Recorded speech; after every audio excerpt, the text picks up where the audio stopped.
Detroit Lions and Detroit Den family, welcome back. It is Monday, December 11th. A sad day yesterday. We're talking Lions defeat. We did our post-game show yesterday. Check that out. I'll link it in the end of this episode. But yesterday, we got some interesting news, Will. We were kind of texting back and forth about an hour before the game, like, hey, man, we talked about this before, but there wasn't really a lot of traction to the story. But tell the people what we're referring to. Sue. Sorry. Sue, some Asian guy? I didn't say. Never mind. Anyways, Ndamukong Suh, man. So we've been seeing it kind of get tossed around. You know, he's a free agent, and he's been saying that he's going to join a contender towards the end of the season, and we are a contender. Some would say.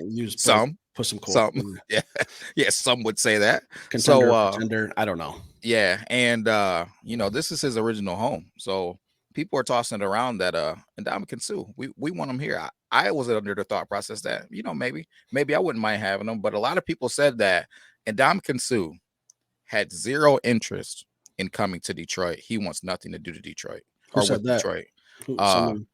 There was multiple podcasters out there that do this thing pretty heavily that were saying that Suh wanted nothing to do with Detroit. I'm not gonna not drop names. You people know who you are, but do you have any information that pertains to that?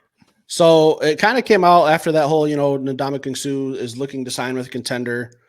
It kind of slowly started to leak that he had contacted I don't know if it was himself or his agent had contacted the Lions. Regardless, he would not have his agent contact the Lions without his permission. So who made the phone call doesn't really matter.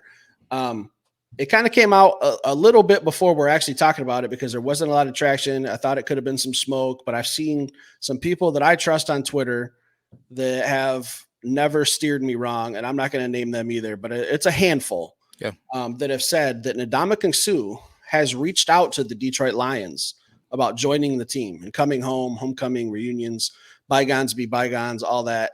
Yeah. And the Lions hang up that phone. Let that one go to voicemail. Like I do when work calls me for overtime at 3 a.m. I let that one go to voicemail. That's what they did in Ndamukong Suh. They hit the FU button. Yeah. FaceTime unavailable. Yeah. I'm gonna be honest.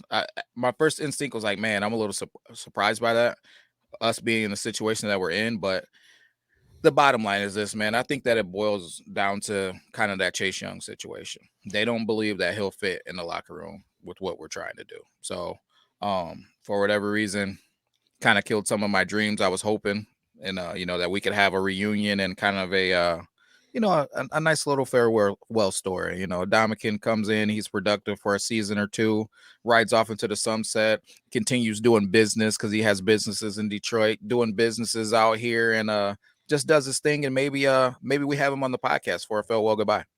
Yeah, I don't know why we wouldn't at least entertain the idea, bring him in for a face-to-face conversation. Because if I'm Brad Holmes, I'm roaming the streets of Detroit and I'm checking out some of these homeless guys who hold those cups and shake them, and I'm like, okay, yeah, man, he's got some good hands, good hand placement. Like maybe he can get a pass rush. Maybe I'm looking at it from that standpoint. When one of the best defensive tackles in Detroit Lions history calls you to maybe come back and you don't even entertain the idea. Now, I'm not saying he's the same Suh that he was in Detroit, where I think he had his best seasons, but that was a different regime. He wasn't happy here. I remember his sister tweeting out some stuff or saying some stuff about how she wants him out of town, and he ends up leaving. Different regime.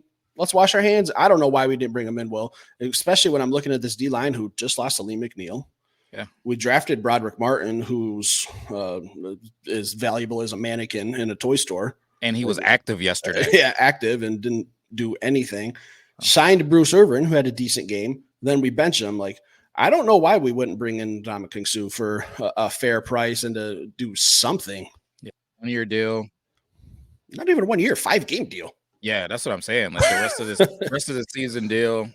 How much damage could he really do in that time, even if he wasn't a locker room guy? I don't know.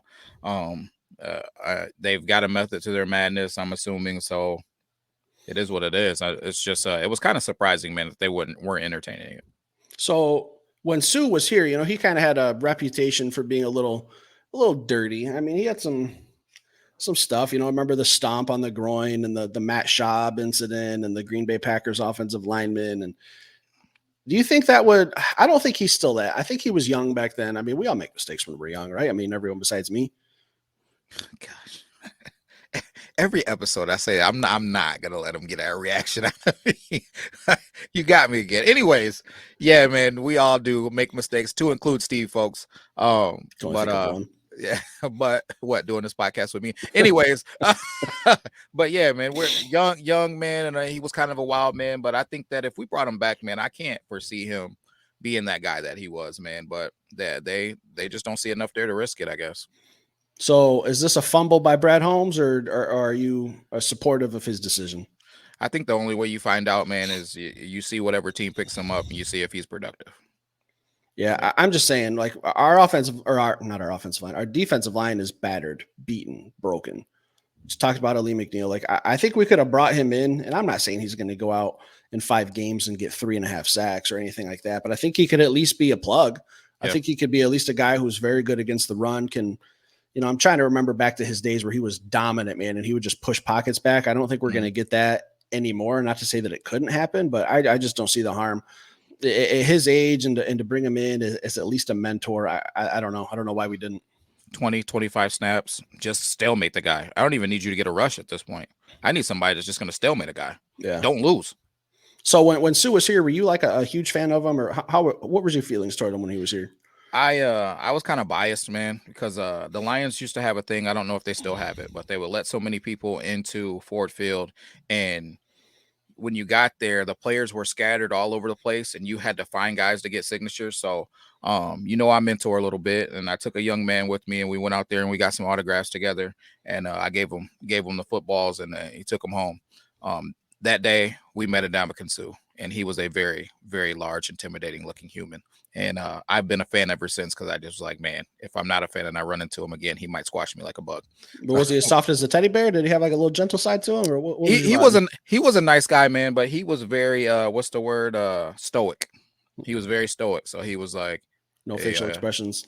Hey, how you guys doing? Like, when you guys hugged, like, how was his hand placement? Was he like he didn't hug me? He didn't hug me, but I did give him some dap, and I don't remember seeing my hand after he wrapped his hand around it. I think my hand completely disappeared. Strong grip, then, you're saying? Yeah, strong grip and big paws. So something we could really use on this team. We definitely could use that on this team. Yeah. So there it is, guys. Short little episode talking to Ndamukong Suh. I personally would have been all for it. I don't know why we didn't make the call. You guys leave a comment. Let us know how you feel. If the reports are out there, get on Twitter. You can follow me on Twitter, Detroit Den 313. I will share the thing. I'll share the story. You guys can read it yourselves. Like I said, we don't really like to name drop people on here, because then you guys are going to go look them up and you're going to leave nasty little comments on their pages, and we don't want to be responsible for that. No, not at all. Follow us on Twitter. I'll share the story. Leave a comment down below. Let us know how you feel. Would you want Suh to come home? This is home. When I think home for Suh, it's Detroit. 100%. Nebraska born, Detroit raised. That's how I look at it. That's right. That's right. So leave a comment down below, hit that like button, and if you're new to this channel, hit that subscribe button. We will be back maybe later tonight with some more content. Peace.